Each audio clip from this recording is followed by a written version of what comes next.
Ayub 34. Allah tidak berlaku curang. Lalu berbicaralah Elihu, dengarkanlah perkataanku, kamu orang-orang berhikmat, arahkan telingamu kepadaku, kamu orang-orang berakal budi. Karena telinga menguji kata-kata, seperti langit-langit mencecap makanan. Biarlah kita memutuskan bagi kita sendiri apa yang adil, menentukan bersama-sama apa yang baik. Karena Ayub berkata, aku benar tetapi Allah mengambil hakku. Meskipun aku mempunyai hak, aku dianggap berdusta.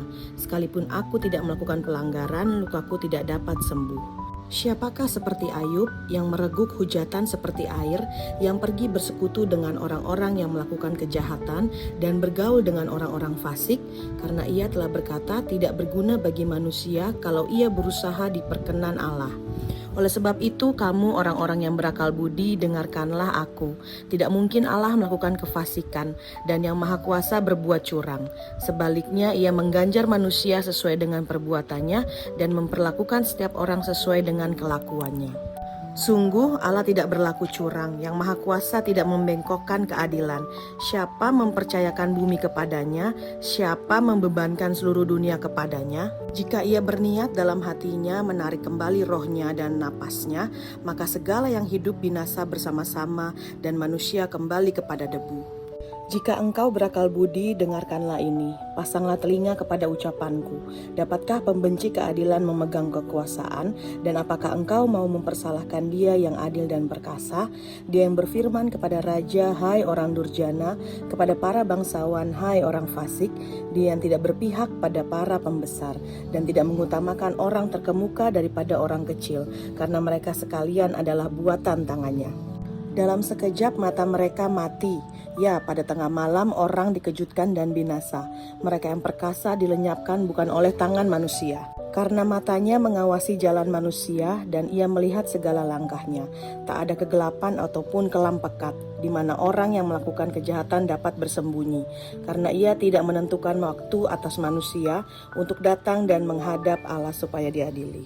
Orang perkasa diremukannya tanpa diperiksa dan orang lain diangkatnya menggantikan mereka. Jadi ia mengetahui perbuatan mereka dan menggulingkan mereka di waktu malam, sehingga mereka hancur lebur.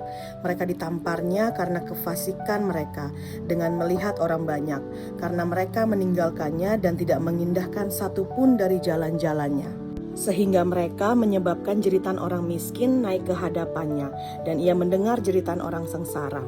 Kalau dia berdiam diri, siapa akan mempersalahkan dia? Kalau dia menyembunyikan wajahnya, siapa akan melihat dia?